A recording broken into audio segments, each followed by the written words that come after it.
House. Thank you for having me. You have obviously seen these latest threats from Donald Trump. What, if anything, should Canada do differently in response? Well, we've called on the Prime Minister and the government to allow the International Trade Committee to reconvene right now to have emergency hearings. This will be a chance for all parties to work together on a plan to get back to the table, get a deal done that will end the tariffs, allow Canadians unfettered access again to the American market, get rid of the softwood tariffs, the Buy America rules, the tariffs that have since come in under President Trump, and to, as well, provide the Americans assurance that we're going to rebuild our military in order to do our part in continental security. I think that is the best way forward in order to get a deal and bring some certainty to the Canadian economy and to our workers. Your party has suggested that this move to have the committee meet is a way to show support to the Prime Minister. The Prime Minister, though, does already get a lot of advice when it comes to these negotiations. Obviously, he has his team, the ambassador, cabinet, the premiers of all political stripes, his Canada-U.S. Council. What do you think this would add that he's not already getting? Well, first of all, I think it's important that he be transparent and demonstrate he has a plan. Originally, he said that he would have a deal at the G7, and then it became a deal by the 21st of July, and now we see it's delayed again to August the 1st, and we want to know what the plan is to put an end to the tariff chaos. Secondly, I think it would allow us to redouble our pressure on the government to reverse the disastrous liberal economic policies that have made us so hopelessly reliant on the Americans. For example, to pressure the full repeal of C-69, the anti-pipeline and anti-energy law, the tanker ban, the energy cap, the industrial carbon tax, the plastics ban. All these things are really beating our economy to the ground and making us more dependent on the Americans. We need is a plan to bring home production and paychecks to this country, put Canada first, and that's one of the things that we think we could put on the table in immediate hearings on international trade at the committee. You recently suggested that by cancelling the digital services tax, this was about 2 weeks ago, Mark Carney was putting his elbows down. Do you believe that Canada should have kept that tax in place? I think the tax is a bad idea. I would have used it as a bargaining chip to get concessions in return. Well, I should say, so we don't know, right? For example, because the negotiations are public, we don't know whether Canada got anything back, right? We don't know, but it tends to be a mistake to give the concession before you get one in return. Now, I agree with getting rid of the tax. It was a disastrous tax that would have made life more expensive for Canadians, but we have to negotiate to get an end to the softwood tariffs that came in under Obama, Biden, and now Trump, and that are hammering our forestry sector. We need an end to the Buy America policies that are killing construction jobs in Canada, an exemption that Mr. Harper got when he was Prime Minister. So far, Prime Minister Carney has not received any concessions. He hasn't made any headway, and I don't blame him entirely for that. Obviously, he's dealing with unfair treatment by the Americans, but we want to see some wins for Canada, and we have suggestions on how to get those wins, because really we have to put our country first, and that's what we're asking for. I mean, you say he hasn't made any headway, and I would again say that may or may not prove to be the case because so much of this is happening away from the public eye. But I want to go back to what Donald Trump has just said. If I could, on that point, just say, and I hope he does, I hope that you're right. I hope that there are some big wins for Canada. And I told Prime Minister Carney in our several conversations that Conservatives stand ready to help in any way we can to reach out to lawmakers on the American side of the border, to offer suggestions and present a united Canadian front, because we really do hope that we get a good deal for all Canadians. Are you doing that? Has he taken you up on that, or have you done that proactively? So far, I have talked to numerous lawmakers and advocated for the Canadian position, but we haven't formally engaged in traveling to the U.S. at this point.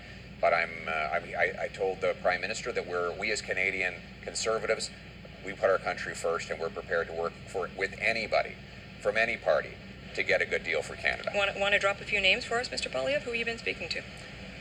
Well, I spoke to Pete Sessions. He's a congressman from Texas. I spoke to a number of other congressmen who were in town for the Calgary Stampede in passing. We stand ready to do more if the Prime Minister wants us to help engage in the diplomatic process. We're happy to do it. One great way to do that is let's pull back the International Trade Committee and work together on getting the message out. So I want to continue with this latest message from President Trump. He has said that Canada will face greater tariffs if we try to retaliate against a higher level of tariffs that he is proposing. Should those threats stop Canada from retaliation, do we need to heed that warning? I think we should try to get the deal done on the deadline, and that way we don't have to worry about tariffs that hurt both of our countries. I'm at a company right now in Stettler, Alberta, that has been said that they're paying the import tariffs that Canada is charging on some of the materials they put into their products. And we want to make sure that whatever tariffs that we counter with against the Americans do maximum impact on the American side of the border, minimal impact on the Canadian side. We should only be targeting things that we can make ourselves, that we can get from other countries, or that we don't ultimately need, so that we minimize the economic pain that Canadians pay for an act that, frankly, is not the fault of our people or our country. You mentioned the deadline, and you talked about the fact that it has changed a few times. But fundamentally, Mark Carney said the purpose of this deadline is deadlines focus the mind. Was the deadline a good idea, sir, or did that put Canada on the back foot? Well, the challenge with a unilateral self-imposed deadline is it tells the counterparty that they have you on a clock, and a clock that only applies to you. It's like if we're playing chess and on your side it's speed chess, and you have a clock on you have to watch while you're making your move, and I don't. Then I have a lot more ability to sit back and watch the board while you're watching the clock. And so I personally think it would have been better not to show that upfront to the Americans, because we know that President Trump will try to take advantage of it. That said, we do think that we do need to work to get this done as quickly as possible, because every passing day brings uncertainty and paralysis. I just want to ask you one more thing about this trade situation. We can all see, and this is not necessarily new, but the president is quite hung up on Canada's supply management system. If that is ultimately where the deal hinges, if that's what's standing in the way of a deal, do you believe that Canada should be willing to give a little bit to allow Americans to sell more of their products here?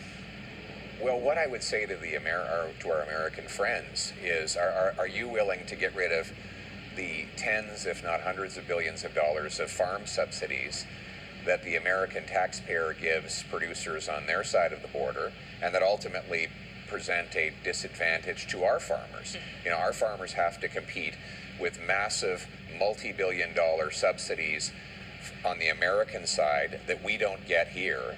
And so I do find it passing strange that the U.S. government would say that our farmers are somehow getting an unfair advantage. But I also don't think we should be making.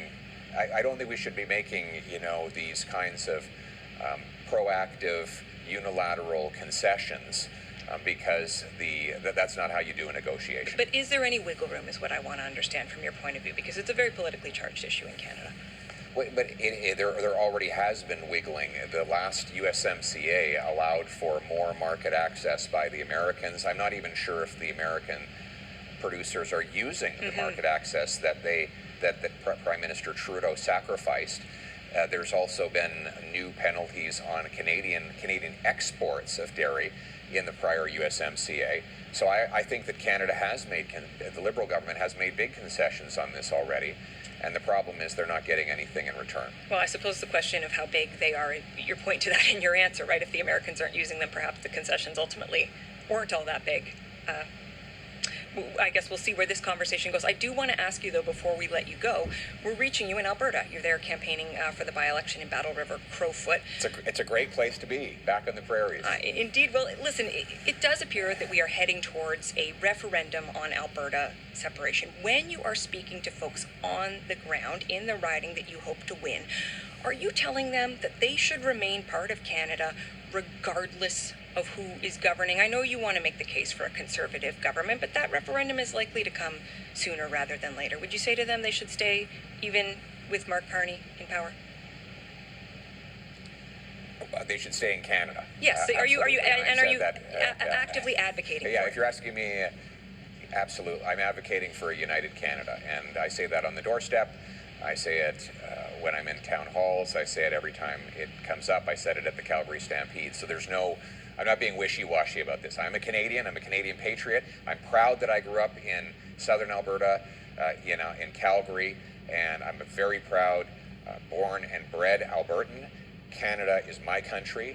Canada is the country that the people in Battle River Crowfoot call home. If you look around this community, the communities here, you will see the Canadian flag everywhere. It's on front lawns, it's on doorsteps, it's on people have Canadian flags on their pickup trucks. This is a very patriotic place, and I have, with no hesitation whatsoever, saying that Alberta should be part of Canada. And I should also say, though, the days of telling Alberta to pay up and shut up, to just send more and more money to Ottawa, while the Liberal government there blocks pipelines, destroys the energy sector, disrespects farmers, harms the economy, those days are over. We need to respect what Alberta is contributing. We need pipelines built. We need to repeal C-69, the anti-pipeline law, get rid of the tanker ban, the energy cap, the industrial carbon tax. We need to respect licensed firearms owners and farmers. Those are all things that can happen within a united Canada, and I pledge to be both a champion for fairness for Alberta and a united Canada for our entire country. And indeed, many of those issues did come up in the last election, and you're in this by-election because you lost the Ottawa riding that you held for 2 decades. If you couldn't win your own riding, sir, why should people in Alberta and across the country give you a second chance? Well, listen, the reality is we got 8.3 million votes across the country, 2.5 million more than we had in the prior election. We added 25 seats. We got the largest share of vote of a Conservative Party has had since 1988. So the answer is that the voice that I bring represents those 8 million plus people who believed in my message of fighting inflation, of getting affordable homes built, of locking up criminals, defeating drugs, unleashing our resources. Those are the messages, and those things mattered to those people. And I think that if you look at how the debate has changed in Canada as a result of the arguments and the causes that I've taken on, that voice has been very important to countless people, and it's a voice I want to amplify. Then how do you make sense of the 4,513 votes that you lost by in your riding? Well, the reality is it's a riding that is over. It's very simple. I was very clear that we would be cutting the federal bureaucracy if I was Prime Minister. And it was an Ottawa riding with a lot of federal public servants who disagreed with that approach.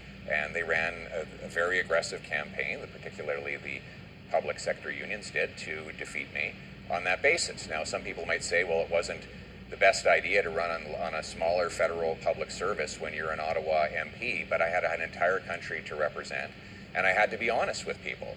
Like, I guess I could have done what the Liberals did, which is hide their plans, but I didn't do that. I said very clearly, we're going to have to eliminate federal public service jobs. That's the only way you bring down taxes and deficits, and I was honest about that, and the people in that particular constituency voted accordingly.